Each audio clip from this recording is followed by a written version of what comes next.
Juin 2023, comté de Clare, Irlande. C'est un endroit très tranquille et isolé, connu pour ses tourbières, où il semble que rien ne se passe pendant des décennies. Mais parfois, l'événement le plus banal peut devenir le début de quelque chose de terrible. Tout a commencé avec une promenade habituelle d'un résident local avec son chien. À un moment donné, l'animal s'arrêta et commença à creuser activement la terre à un endroit. Le propriétaire ne comprit pas immédiatement ce que son chien avait exactement déterré.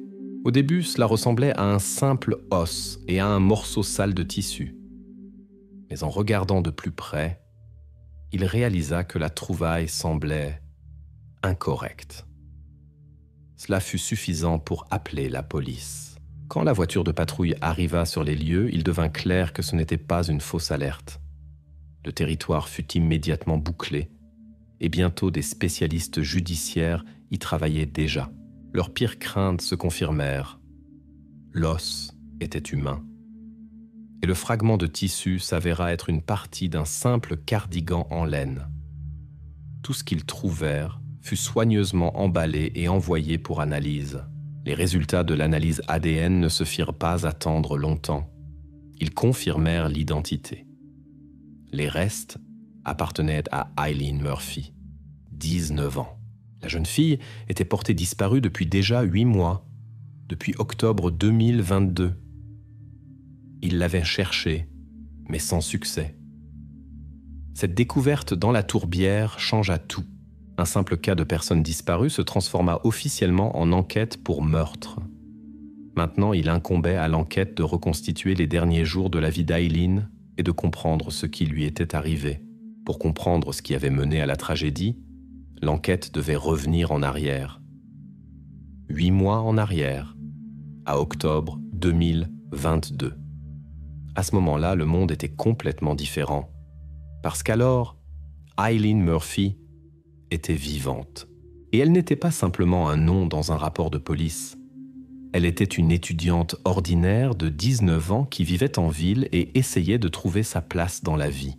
Elle étudiait la médecine vétérinaire au collège. L'amour pour les animaux lui avait été inculqué par son grand-père depuis l'enfance, lui montrant comment s'occuper du bétail à la ferme.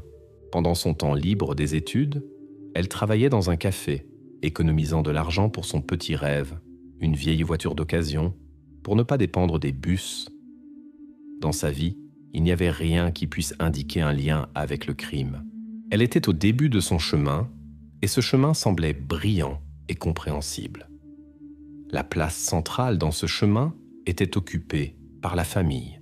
Elle avait une relation particulièrement proche et, comme il semblait à tous, indestructible avec ses grands-parents du côté maternel, Thomas et Agnès O'Sullivan. Ils étaient des fermiers de la vieille école, des gens dont la vie était construite sur le travail et le respect des traditions. Dans la région, on les connaissait comme la famille O'Sullivan, des gens peu bavards, mais honnêtes et décents. Leur ferme isolée était le reflet de leur caractère, tout à sa place, tout soumis à un ordre strict qui n'avait pas changé pendant des décennies. Pour Eileen, ses voyages à la campagne étaient une sorte de rituel, une évasion de l'agitation urbaine. Les registres téléphoniques, que la police étudierait plus tard, le confirmaient. Elle leur parlait presque chaque jour. Et les visites à la ferme étaient régulières. Grand-mère Agnès préparait toujours sa tarte aux pommes préférée et grand-père Thomas mettait de côté ses affaires agricoles infinies pour parler avec sa petite-fille de tout. Quand les détectives interrogèrent plus tard les témoins, les parents d'Eileen, les voisins, ses amis, ils se heurtèrent au même tableau. La famille la plus normale et aimante, voilà ce qu'ils entendaient constamment. Personne ne pouvait se rappeler un seul conflit sérieux, une seule dispute. La ferme des O'Sullivan était pour Eileen synonyme de sécurité. Et voilà qu'un jour d'octobre, Eileen, comme d'habitude, décida d'aller leur rendre visite. Elle appela ses parents. Ce fut un appel court, fait littéralement en courant, entre les cours au collège. Sa voix était joyeuse et insouciante. Elle dit une phrase simple. « Je vais chez grand-mère et grand-père pour quelques jours. Ne vous inquiétez pas. » À ce moment, ces mots ne causèrent pas la moindre goutte d'inquiétude. Au contraire, sa mère et son père n'étaient que contents. Ils avaient toujours encouragé sa communication avec la génération plus âgée, considérant qu'ils avaient une bonne influence sur elle. C'était un voyage complètement standard, un parmi tant d'autres qu'elle avait fait auparavant. Personne ne pouvait même imaginer que cette visite routinière tournerait à la catastrophe.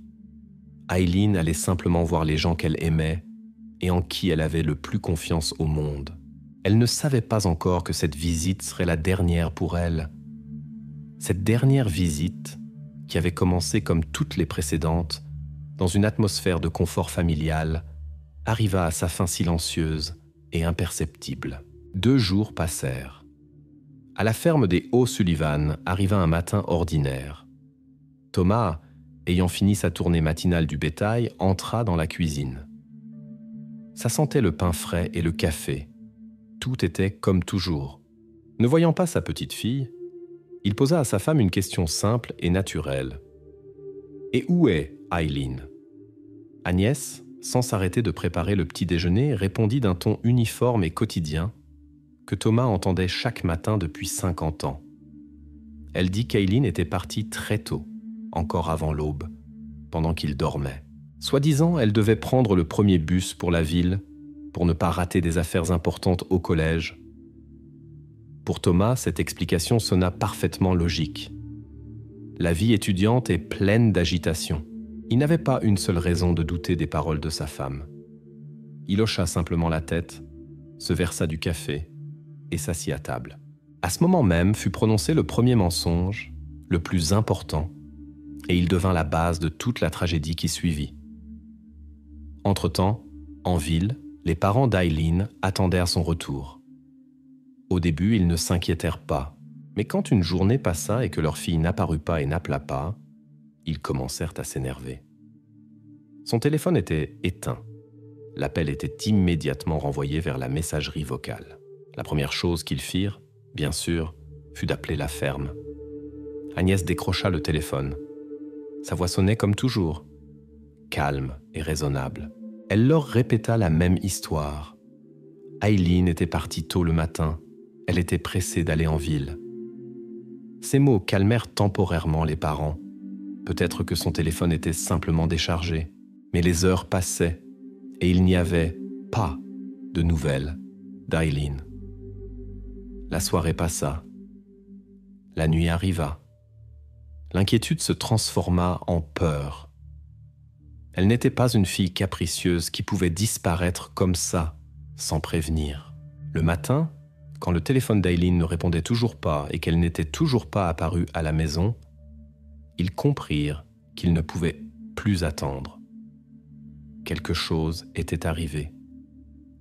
Le voyage au commissariat de police fut difficile. Là, dans l'environnement officiel, leur panique familiale personnelle se transforma en procédure standard. L'officier de service, poliment mais méthodiquement, leur posait des questions, notant les réponses sur un formulaire. Quand l'avez-vous vue pour la dernière fois? Que portait-elle? A-t-elle des tatouages ou des cicatrices?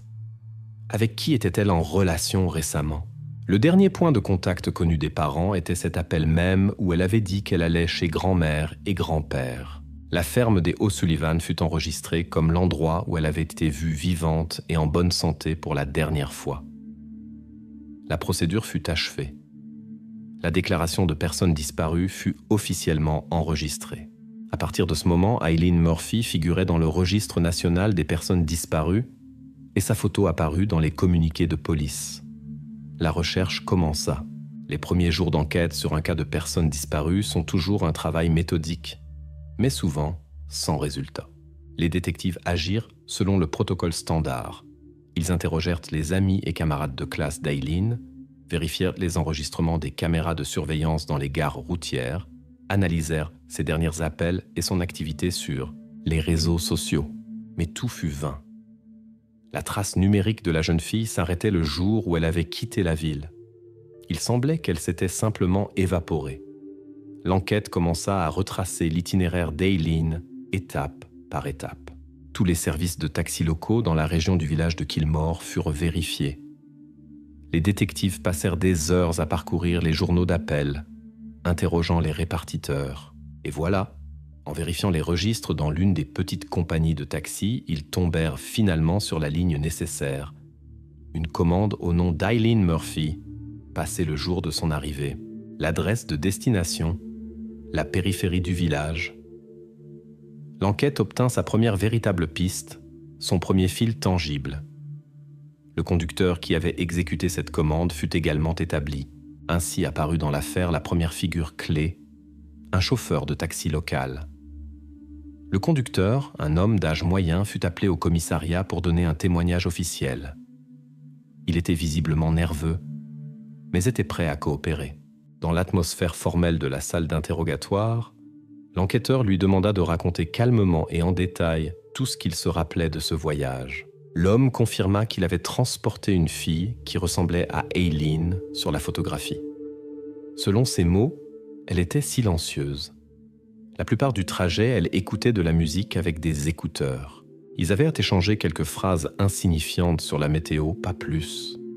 Il se souvenait bien du point final de l'itinéraire. Son témoignage fut consigné au procès-verbal et une phrase devint clé pour l'enquête. « Je l'ai déposée juste au tournant vers le chemin de terre, qui, comme elle l'a dit, mène à la ferme de son grand-père. Elle était seule. Elle a payé en espèces et est partie en direction de la ferme. Je ne l'ai plus revue. » Après l'interrogatoire, l'équipe d'enquête se réunit en conférence. Sur le tableau du bureau étaient maintenant fixés 2 faits principaux. Le premier, les paroles de la grand-mère, transmises par les parents, qu'Aileen était partie de la ferme tôt le matin. Le second, le témoignage du chauffeur de taxi qui affirmait l'avoir déposée sur la route menant à cette même ferme. Et ce second fait était d'une importance critique.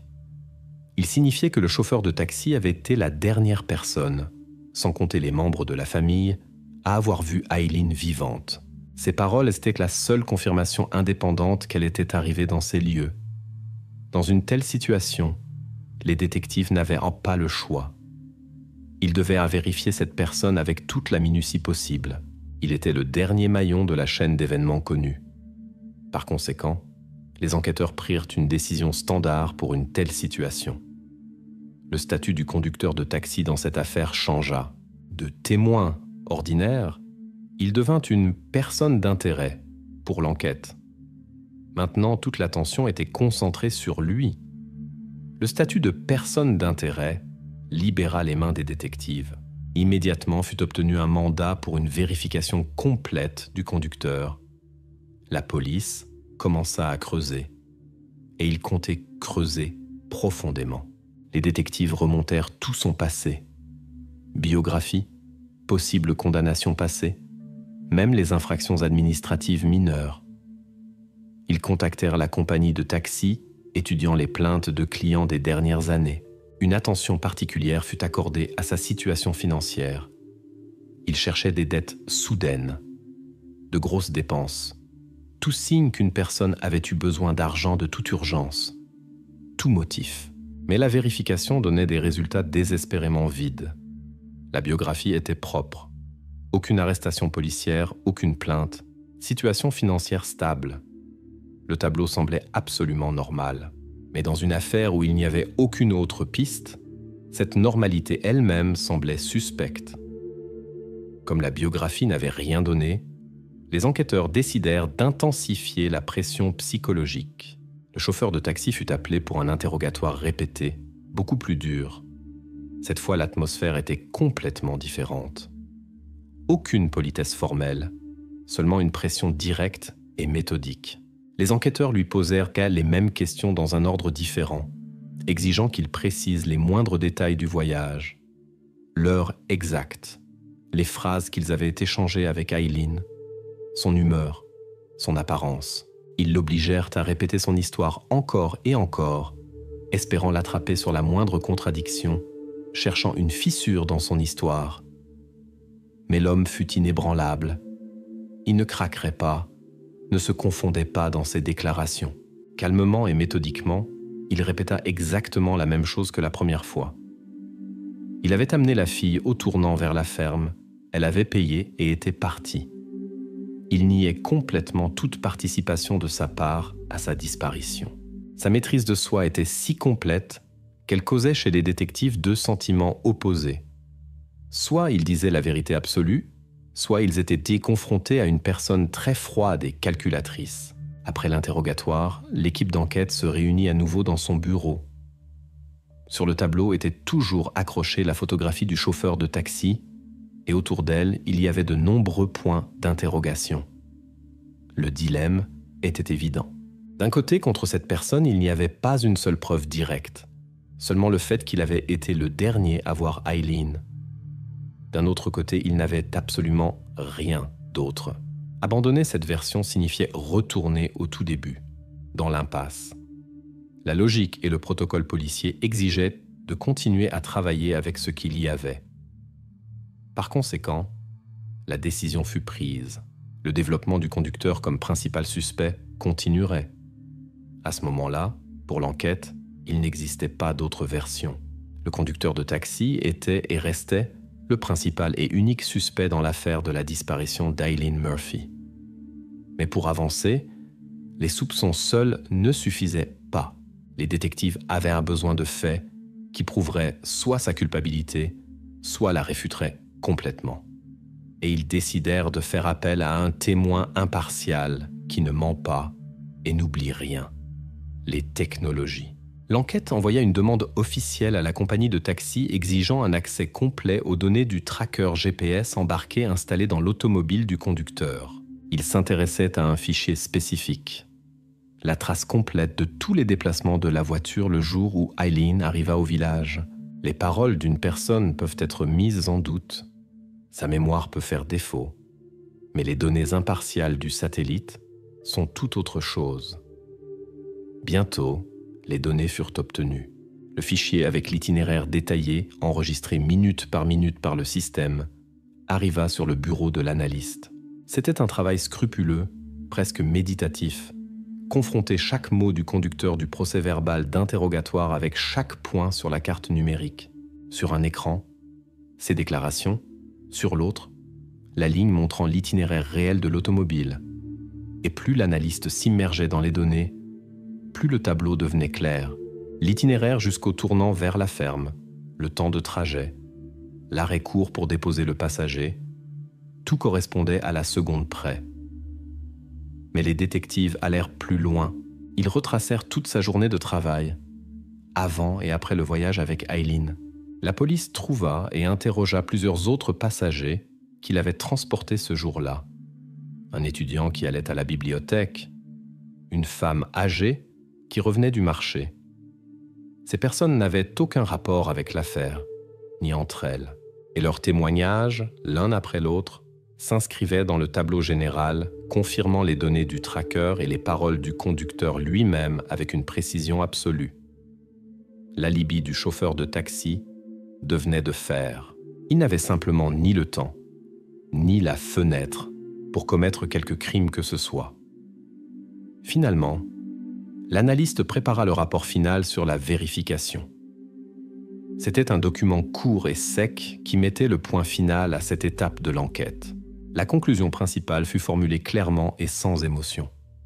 Les données du tracker GPS et les témoignages de témoins indépendants confirment complètement l'alibi du conducteur. Aucune contradiction dans ces déclarations n'a été détectée. Ce rapport détruisit complètement la seule version de travail de l'enquête. Le conducteur de taxi fut officiellement exclu du cercle des suspects. Sur le tableau du bureau des enquêteurs, ils effacèrent son nom. Le seul fil auquel ils avaient tiré si longtemps et obstinément se rompit. L'enquête, qui semblait sur le point de bouger du point mort, recula à son tout début. Après des semaines de travail intensif, la police n'avait à nouveau rien. Impasse totale. Quand l'enquête officielle arrive dans une impasse, l'initiative est souvent prise par des gens ordinaires, mus par la compassion et l'espoir. C'est ce qui arriva cette fois aussi. En novembre 2022, Quand il devint clair que la police piétinait sur place, les voisins et amis de la famille Murphy organisèrent des groupes de recherche à grande échelle. Des dizaines de volontaires convergèrent vers Kilmore pour ratisser les champs, forêts et tourbières dans les environs de la ferme O'Sullivan. Le centre de cette opération désespérée devint la maison d'où, selon la version officielle, Aileen était partie ce matin fatidique. Les rôles dans la famille se répartirent d'eux-mêmes. Thomas O'Sullivan, vieilli mais inflexible, sortait chaque jour avec les volontaires. Carte à la main, il indiquait les itinéraires, ratissait les zones les plus difficiles d'accès. Son visage était un masque de douleur et de détermination. Il cherchait sa petite fille. Agnès O'Sullivan restait à la ferme. Son rôle était différent. Elle devint le centre émotionnel et logistique pour tous les chercheurs. Sa cuisine se transforma en quartier général. Il y avait toujours du thé et du café chaud, des casseroles de soupe, des pâtisseries maison. Elle était notre arrière-garde, se souvenait plus tard l'un des voisins. Elle nous accueillait quand nous revenions gelés et fatigués, et trouvait toujours des mots de soutien, disait qu'il ne fallait pas perdre espoir. Aux yeux de toute la communauté, elle était un exemple de résistance. Les scènes les plus terribles de ce drame se déroulaient le soir, quand les volontaires se dispersaient et que le silence s'installait à la ferme. Thomas, brisé et vidé par une nouvelle journée sans résultat, rentrait à la maison. Il s'asseyait dans la cuisine et ses épaules s'affaissaient sous le poids de la douleur.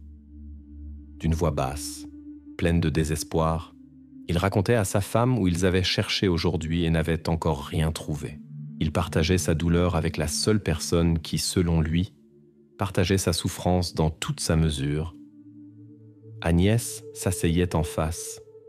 Elle l'écoutait silencieusement, hochait la tête, lui versait du thé chaud. Elle mettait devant lui une assiette avec le dîner. Elle le consolait en disant que peut-être demain, ils auraient plus de chance. Et dans ces gestes simples et quotidiens, pour nous qui connaissons la vérité, se cachait toute l'horreur de la situation. Un homme qui avait perdu sa petite fille cherchait du réconfort auprès de son assassin. Et l'assassin, sa propre femme, jouait chaque soir le rôle de grand-mère compatissante et endeuillée. Pour tous ceux qui les entouraient, ils étaient un couple âgé confronté à une tragédie impensable et qui se soutenaient mutuellement. Agnès était le pilier de son mari brisé. Mais les semaines passaient et l'enthousiasme des chercheurs commençait à s'estomper. D'abord, les gens sortaient chaque jour, puis seulement les week-ends.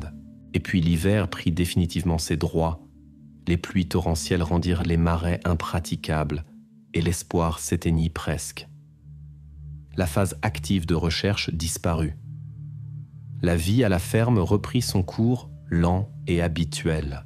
Thomas et Agnès continuaient à vivre sous le même toit, à prendre le petit déjeuner, déjeuner et dîner ensemble.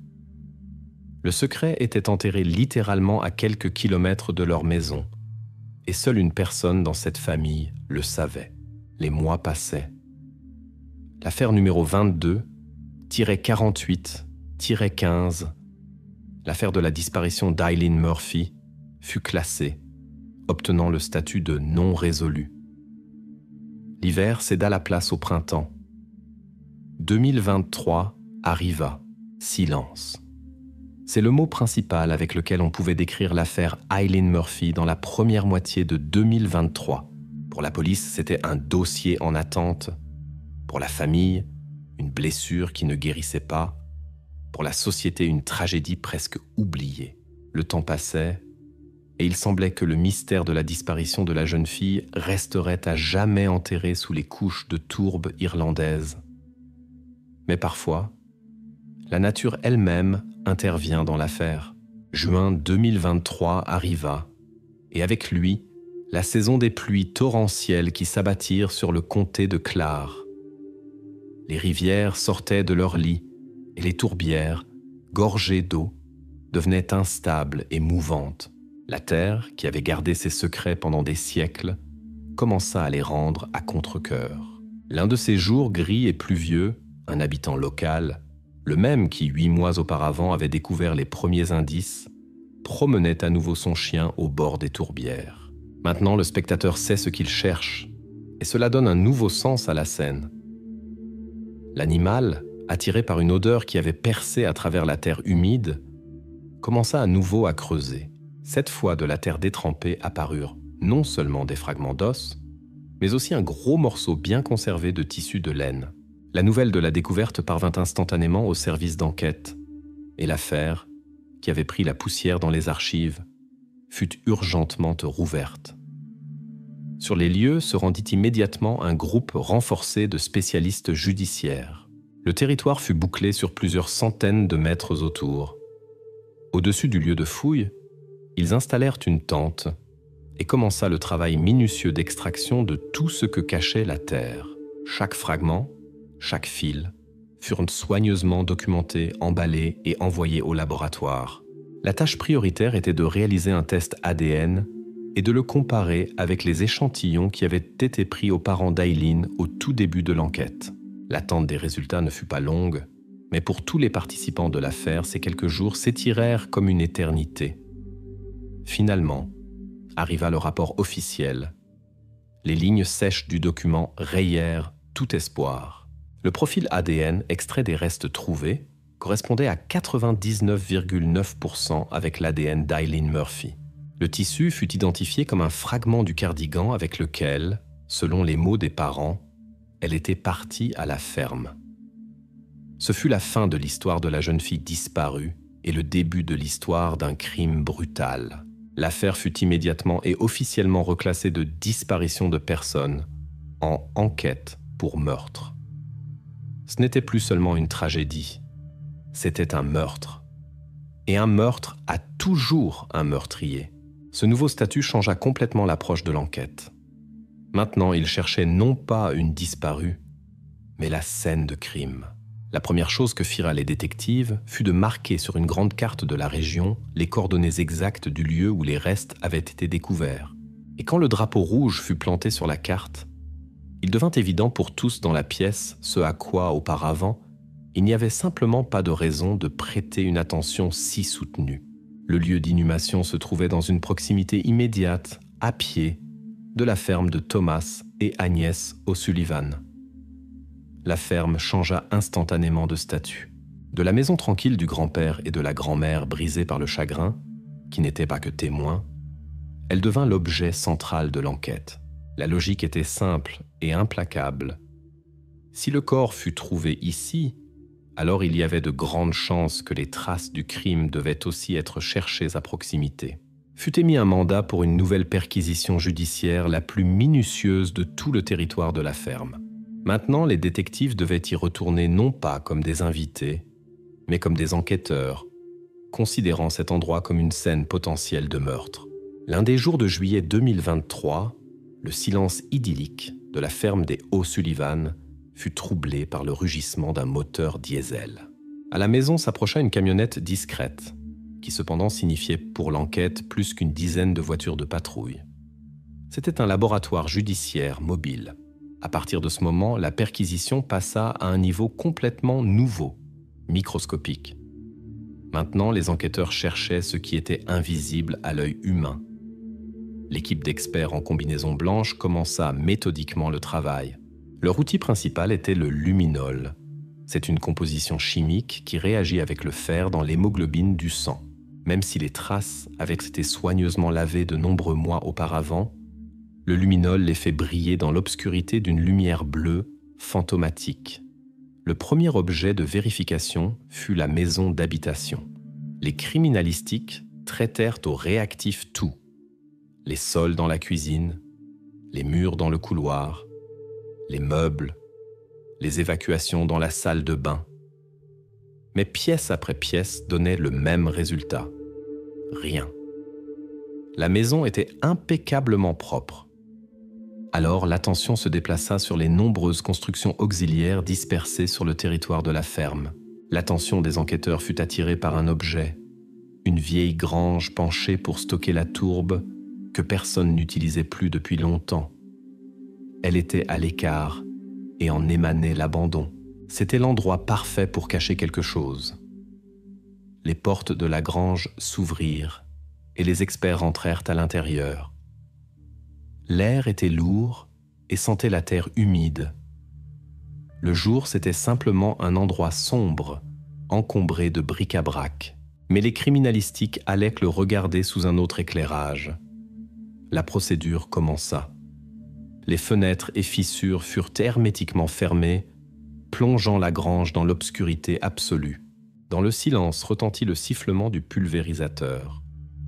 Sur les murs et le sol terreux, ils appliquèrent uniformément le luminol. Quelques minutes passèrent pendant que le réactif s'imprégnait. Et puis l'un des experts alluma une puissante lampe ultraviolette.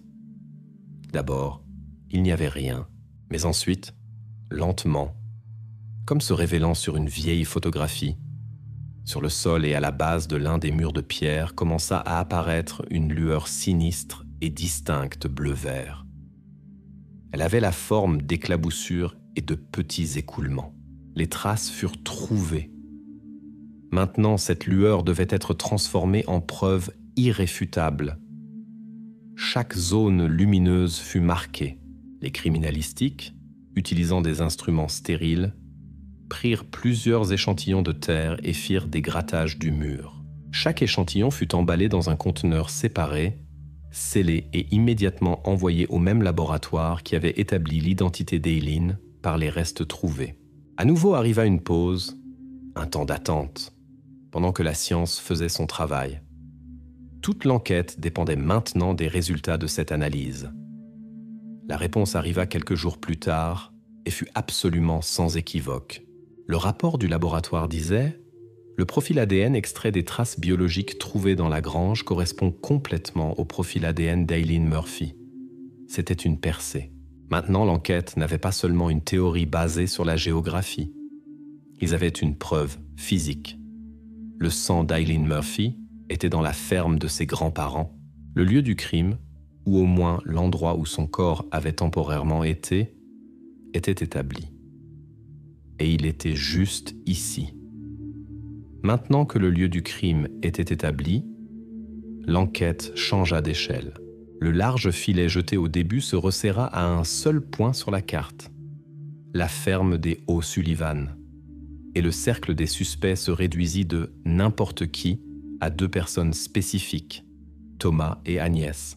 La logique était implacable. Si les traces du crime sont ici, alors le responsable est probablement l'un des habitants de cette maison. Mais qui? Pour répondre à cette question, les enquêteurs devaient établir l'heure exacte à laquelle Eileen fut tuée. Les criminalistiques retournèrent aux toutes premières données de l'affaire, la trace numérique de la victime. En analysant l'heure du dernier message qu'elle envoya et le dernier signal que son téléphone transmit à la tour cellulaire avant de s'éteindre, ils purent délimiter une fenêtre approximative. Le crime eut lieu le vendredi soir, le même jour qu'Eileen arriva à la ferme. Maintenant, l'enquête avait une soirée spécifique pour laquelle ils devaient vérifier l'alibi des 2 personnes âgées. La tâche semblait simple. Découvrir où étaient Thomas et Agnès O'Sullivan ce soir d'octobre 2022. Ils décidèrent d'abord de vérifier Thomas. Quand on lui demanda ce qu'il avait fait ce vendredi, sa réponse fut rapide et assurée. Il avait, comme chaque vendredi depuis 30 ans, passé la soirée au pub du village de Wishing Well. C'était sa tradition inébranlable. Après une semaine difficile, retrouver ses amis, boire une pinte de bière et discuter des nouvelles locales. Les détectives se rendirent immédiatement au pub pour vérifier ses paroles. Le travail pour vérifier cet alibi fut méthodique mais simple. Les enquêteurs parlèrent avec le propriétaire de l'établissement, avec le barman qui travaillait ce soir-là. Ils leur montrèrent la photo de Thomas. Tous deux, sans hésiter, confirmèrent. Oui, il était là. Ensuite, la police obtint une liste des clients réguliers et commença à les appeler et les interroger un par un.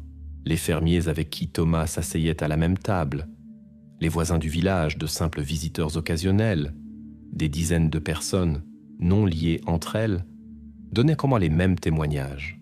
Thomas O'Sullivan arriva au pub vers 7 heures du soir et partit vers minuit. Il était en vue de tous.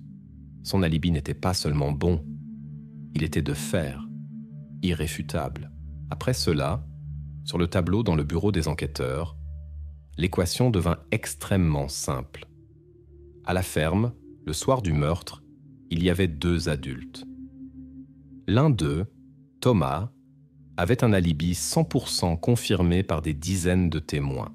Logiquement, toute l'attention se portait maintenant sur la 2e personne. Quand les détectives posèrent la même question à Agnès O'Sullivan, sa réponse fut silencieuse et courte. Elle dit qu'elle avait passé toute la soirée seule à la maison, s'occupant des tâches ménagères, et s'était couchée tôt. Il n'y avait pas de témoin de cela. Son alibi était le silence et une maison vide. Par simple élimination, le tableau du crime fut renversé. La femme qui cuisait des tartes pour les bénévoles, qui consolait son mari, qui témoignait à la police comme parente affligée, resta la seule personne à la ferme qui n'avait pas d'alibi au moment du meurtre de la petite fille. L'enquête arriva à sa conclusion choquante mais logiquement inévitable. Agnès O'Sullivan cessa d'être témoin. Maintenant, son nom était écrit sur le tableau dans le bureau des enquêteurs sous un autre mot beaucoup plus terrible. Suspecte. Ainsi, le nom de la suspecte était sur le tableau. Mais ce n'était que le premier pas. Pour construire une affaire capable de tenir devant un tribunal, les détectives devaient répondre à la question principale, la plus complexe et, à première vue, absurde. Pourquoi une femme âgée, respectée de tous, qui adorait sa petite fille, commettrait-elle un tel acte monstrueux? L'image de la grand-mère aimante ne correspondait pas à l'image d'une tueuse de sang-froid. Pour trouver la réponse, les enquêteurs durent creuser plus profond. Et cette fois, ils se concentrèrent non pas sur la suspecte, mais sur la vie secrète de la victime elle-même. Par décision du tribunal, les détectives obtinrent un accès complet aux informations financières d'Aileen Murphy. Les analystes commencèrent à étudier ses comptes bancaires, l'historique de ses paiements en ligne, toute activité qui pourrait éclairer sa situation réelle. Et ce qu'ils découvrirent changea complètement la perception de l'étudiante silencieuse et appliquée. Au cours des derniers 18 mois, des dizaines de milliers d'euros avaient transité par ses comptes. L'argent arrivait et repartait presque immédiatement dans la même direction, vers des comptes de sites offshore, de casinos en ligne et de bookmakers. Des vérifications ultérieures montrèrent qu'Aileen avait une addiction aux jeux sérieuses, cachée à tous, qui avait mené à la formation de grosses dettes. Maintenant, l'enquête avait la première pièce du puzzle. La victime avait un besoin aigu et constant d'argent. Mais d'où le prenait-elle? L'étape logique suivante fut d'analyser la situation financière d'Agnès et Thomas O'Sullivan. Leurs comptes bancaires ne clarifièrent pas la situation, mais ajoutèrent plutôt des questions. Après des décennies de dur travail agricole et de vie extrêmement économe, ils auraient dû avoir accumulé de solides économies. Cependant, sur les comptes ne se trouvaient que des sommes insignifiantes. Les détectives commencèrent à interroger les voisins et les vieilles connaissances de la famille, et là surgit un détail important. Beaucoup se souvenaient qu'Agnès se méfiait toujours des banques et disait qu'il était plus sûr de garder l'argent sur soi. Ce fut une illumination.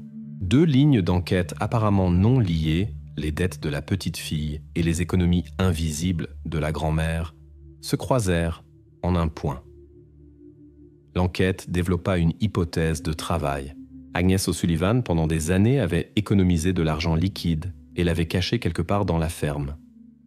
Aileen, leur rendant souvent visite, avait d'une manière ou d'une autre découvert cette cachette et, sous la pression des dettes, avait commencé à prendre petit à petit de l'argent de là, espérant que la femme âgée ne remarquerait pas la disparition.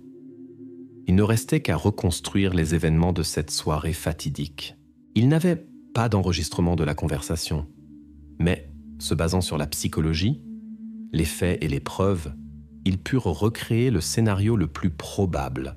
Aileen arriva à la ferme non pas seulement en visite, mais avec un but spécifique, prendre une autre somme. Mais cette fois, quelque chose tourna mal. Peut-être qu'Agnès décida précisément ce jour-là de vérifier ses économies et découvrit que presque tout ce qu'elle avait économisé toute sa vie avait disparu.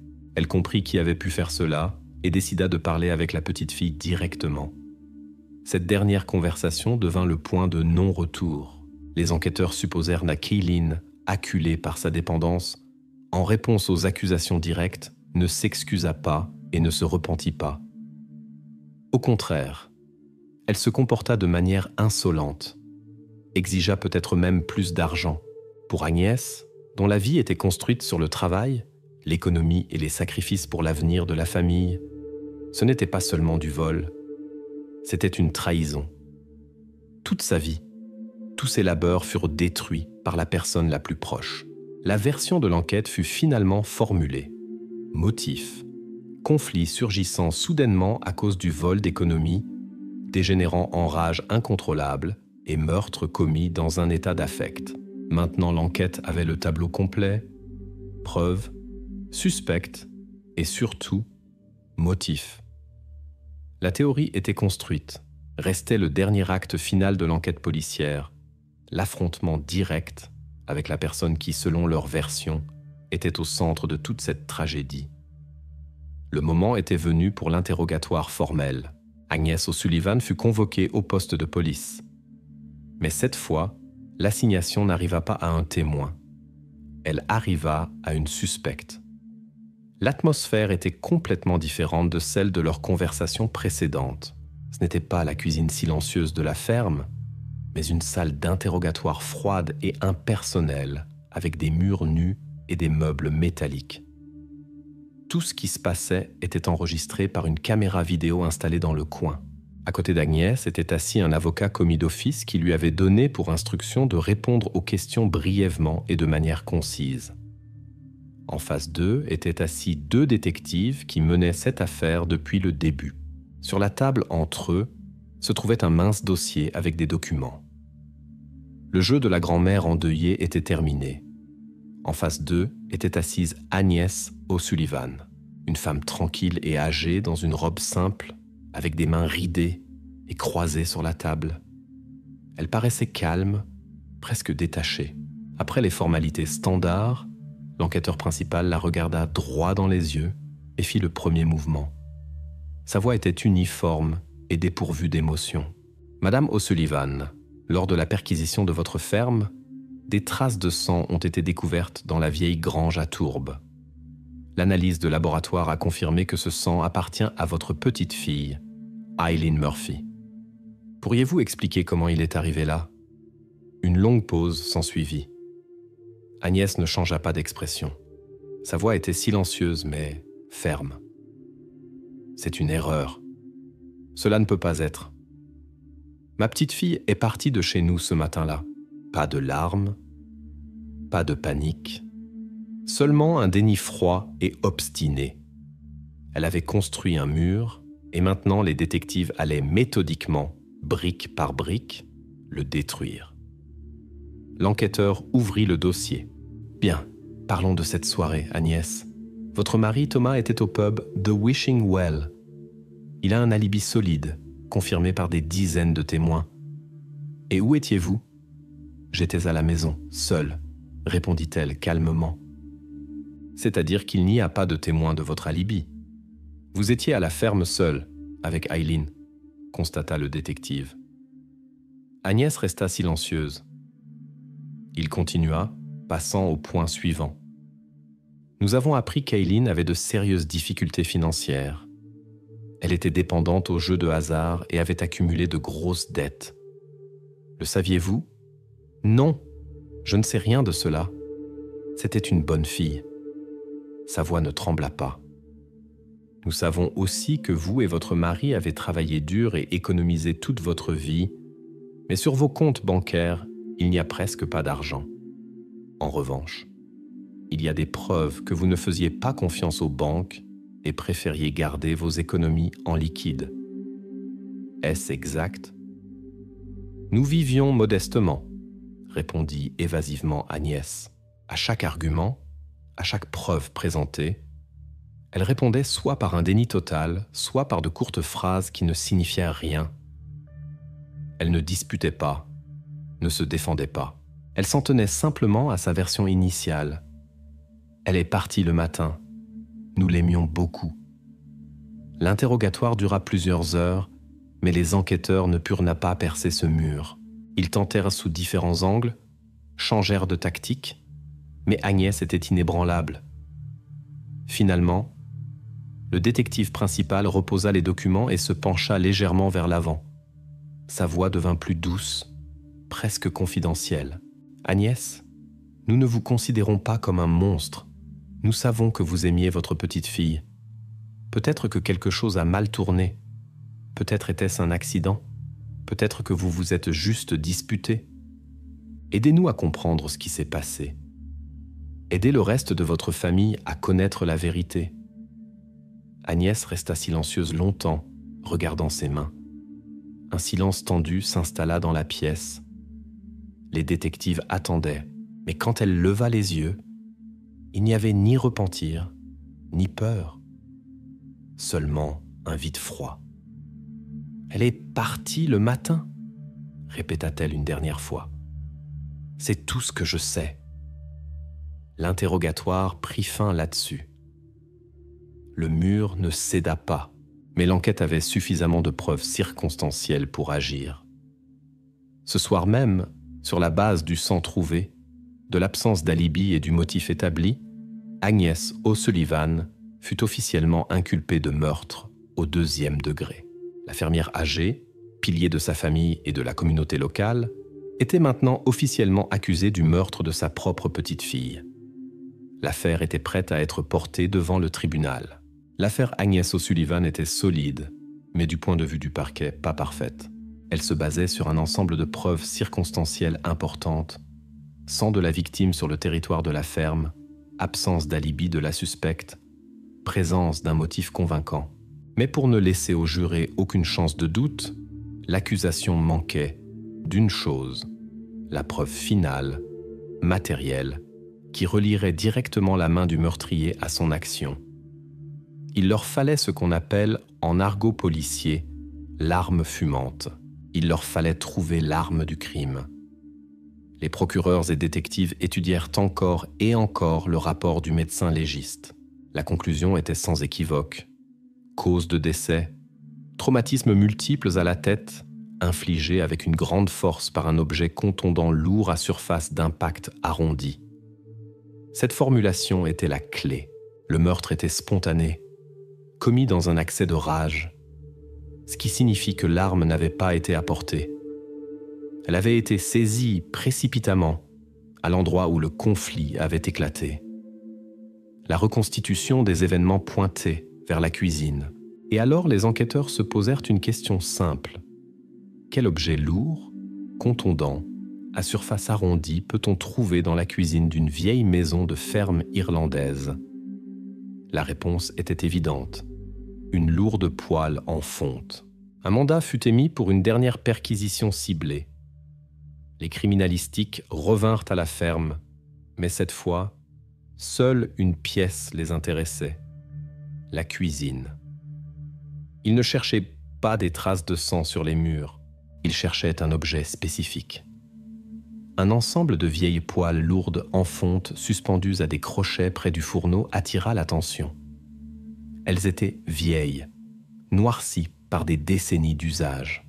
À première vue, les ustensiles de cuisine les plus ordinaires. Les poêles furent soigneusement retirées, emballées comme pièces à conviction et envoyées au laboratoire. Dans le silence stérile du laboratoire criminalistique commença le travail le plus minutieux. Un spécialiste sous un microscope puissant examina méthodiquement, millimètre par millimètre, la surface de chaque poêle. Il cherchait ce qu'il était impossible de laver ou d'effacer sans laisser de traces. Il vérifia les endroits les plus inaccessibles, micro-rayures, éclats, et surtout, l'endroit où le manche se fixe à la base de la poêle. Les heures passaient, une poêle, la deuxième, propre. Et voilà, sur la troisième, la plus lourde, dans une minuscule fissure entre le manche métallique et la base en fonte, il remarqua quelque chose, une inclusion étrangère minuscule, presque imperceptible de couleur sombre, qui avait cuit à haute température du fourneau. C'était l'Eureka. Avec un scalpel stérilisé, le technicien de laboratoire extrait ces particules microscopiques. Il y en avait très peu, mais pour l'analyse ADN moderne, c'était suffisant. L'échantillon fut envoyé pour l'expertise finale.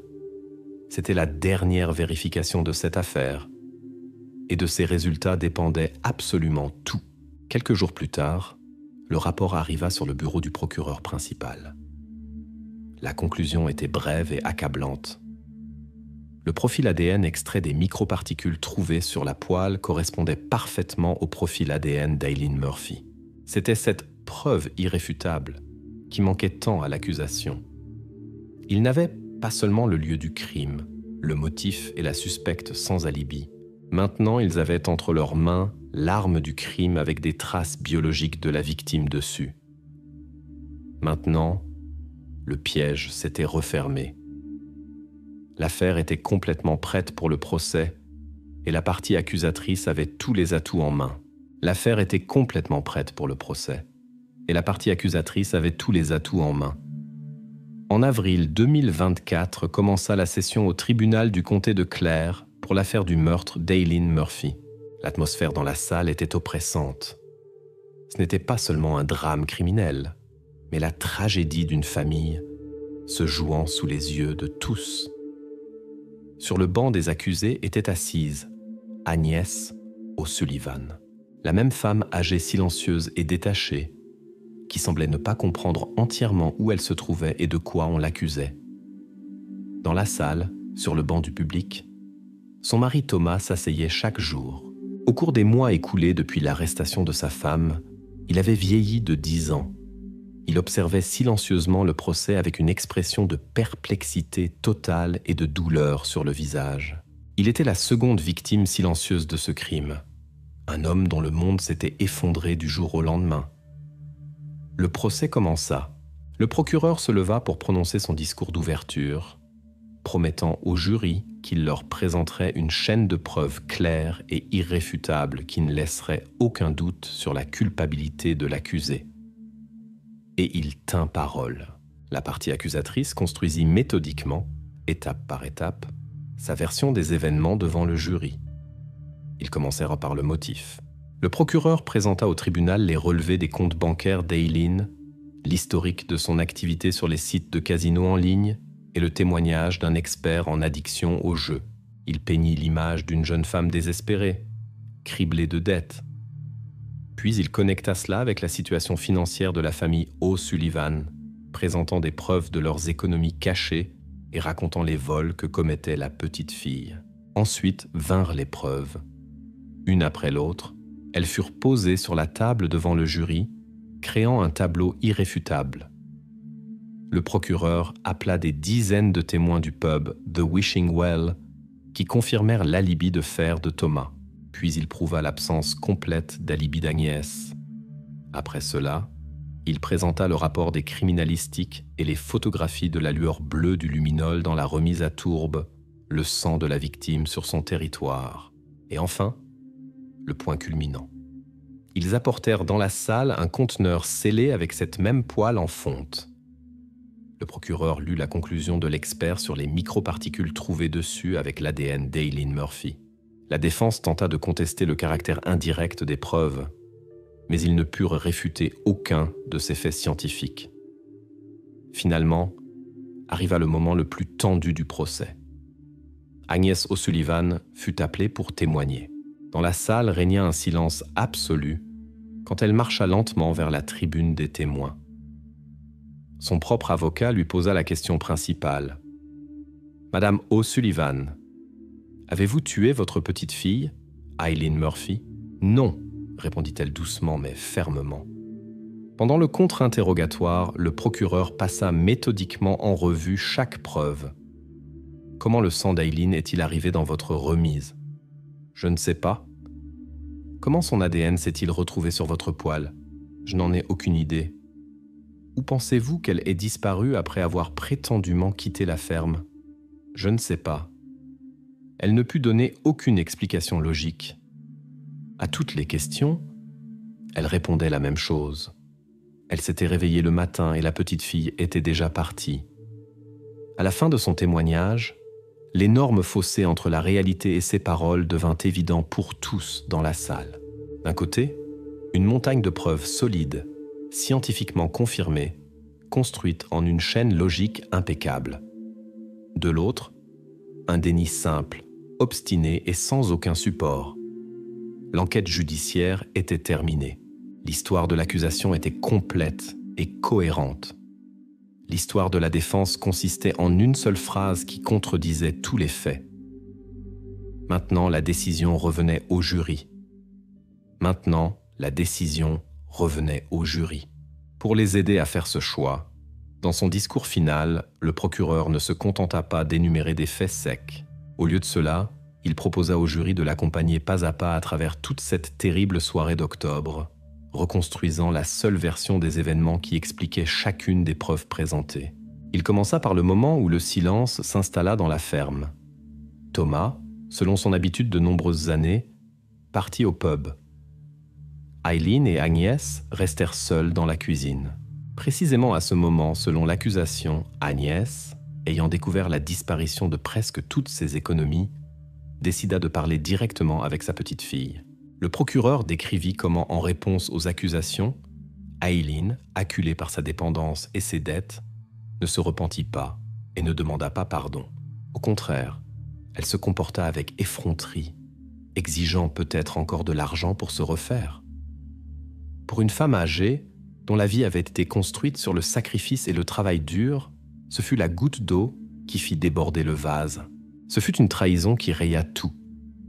À ce moment, selon la version de l'accusation, l'amour de nombreuses années se transforma en fureur aveugle. Agnès O'Sullivan, dans un état d'affect, saisit la première chose qui lui tomba sous la main, une lourde poêle en fonte. Ensuite, le procureur passa de l'explosion émotionnelle à la dissimulation de sang-froid. Il décrivit comment, après ce qui fut commis, Agnès reprit ses esprits et réalisa toute l'horreur de ce qui s'était passé.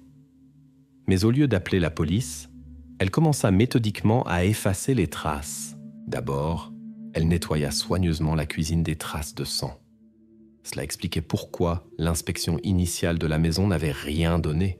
Puis, sous le couvert du soir, elle accomplit ce qui nécessitait d'énormes efforts physiques et moraux.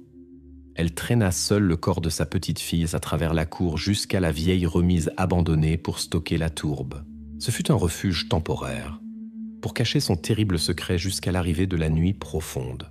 La partie la plus horrible de la reconstruction concernait ce qui se passa quand son mari Thomas revint du pub et s'endormit profondément, ne se doutant de rien. Le procureur décrivit comment Agnès, attendant le silence complet, sortit la brouette du jardin. En plusieurs voyages, sous le couvert de l'obscurité, elle transporta le corps dans les profondeurs des tourbières et l'enterra dans une fosse peu profonde, creusée à la hâte.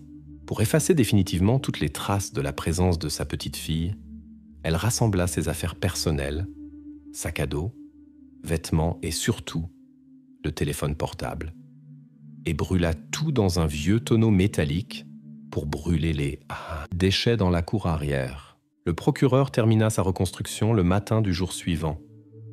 Agnès retourna dans la maison avant l'aube, se lavant des dernières traces, et quand son mari se réveilla et demanda où était Eileen, elle prononça son premier mensonge le plus important. Ce même mensonge qu'elle répéterait au cours des 18 mois suivants. Elle lui dit que la petite fille était partie tôt le matin, pendant qu'il dormait. C'était un mensonge simple et quotidien, mais c'est lui qui déclencha des mois de recherche, donna de faux espoirs et plongea toute la famille dans le cauchemar de l'incertitude.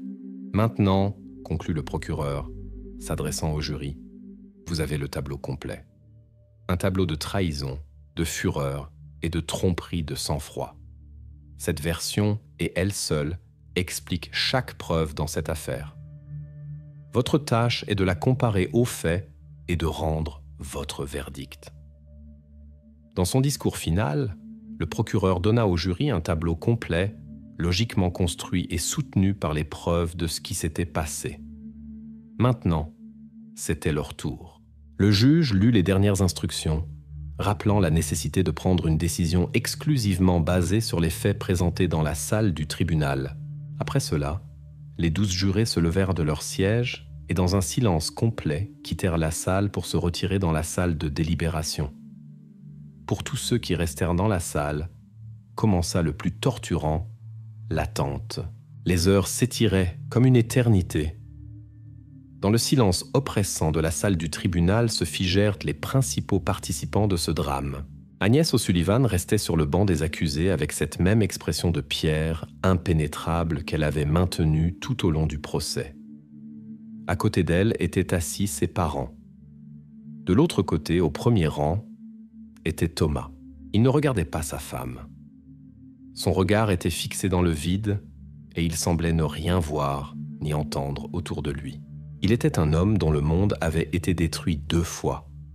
D'abord par la disparition supposée de sa petite-fille, puis par la monstrueuse vérité sur sa femme. La délibération du jury fut brève, ce qui indique généralement l'absence de désaccord sérieux.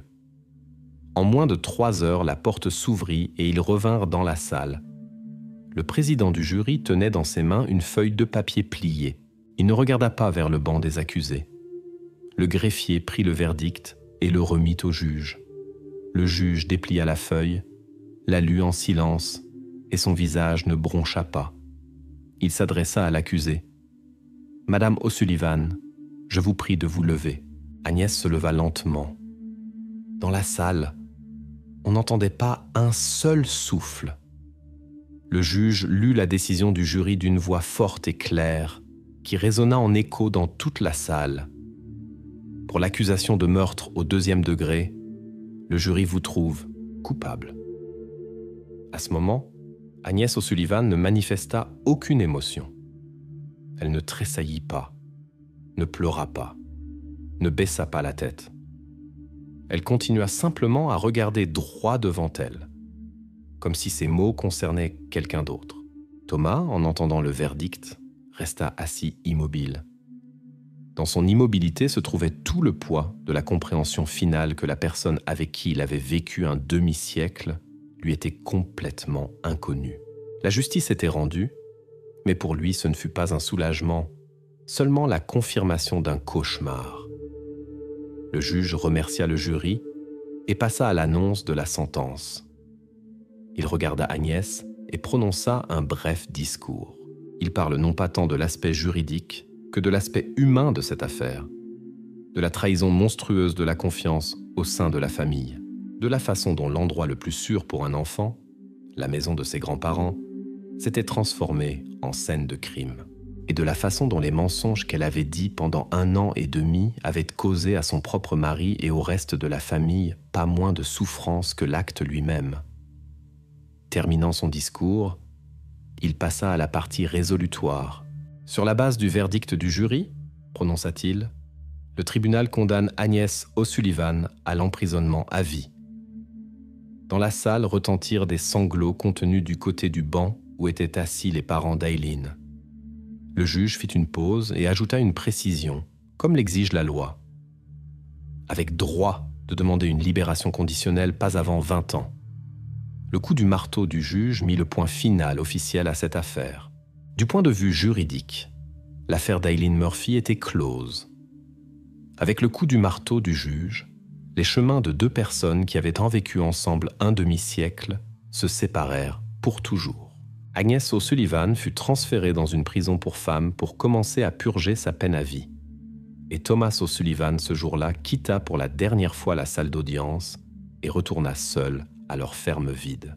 Il ne s'attarda pas longtemps dans l'endroit qui s'était transformé de nid familial en scène d'un crime monstrueux et de tromperie. Quelques semaines plus tard, parut dans le journal local une brève annonce sur la vente de la ferme avec tous les biens, cette même ferme qui avait appartenu à la famille O'Sullivan pendant plusieurs générations. Dès que la transaction fut achevée, Thomas, sans dire au revoir à aucun des voisins, rassembla ses quelques affaires, monta dans sa voiture et quitta le village dans une direction inconnue. Ainsi se termina cette histoire, mais certaines de ses pages restèrent inachevées. Agnès O'Sullivan purge encore aujourd'hui sa peine. La ferme fut vendue à de nouveaux propriétaires, complètement étrangers à cette tragédie, et une nouvelle vie y commença. Mais le destin ultérieur et la localisation de Thomas O'Sullivan restent inconnus. L'affaire du miel de Bruyères, comme l'appelèrent officieusement les enquêteurs, est maintenant conservée dans les archives de la police nationale d'Irlande. C'est un épais dossier, rempli de rapports, de photographies et d'expertises. Mais derrière les faits secs se cache une profonde tragédie humaine qui a tout détruit. L'histoire de la famille O'Sullivan dans cet endroit, qui dura plus de 100 ans, s'interrompit en une soirée à cause d'un accès de colère et du mensonge qui suivit. Thomas O'Sullivan, trompé par sa propre femme, ayant perdu sa petite fille et s'étant retrouvé sans foyer, disparut simplement, emportant avec lui la partie silencieuse et non racontée de cette tragédie.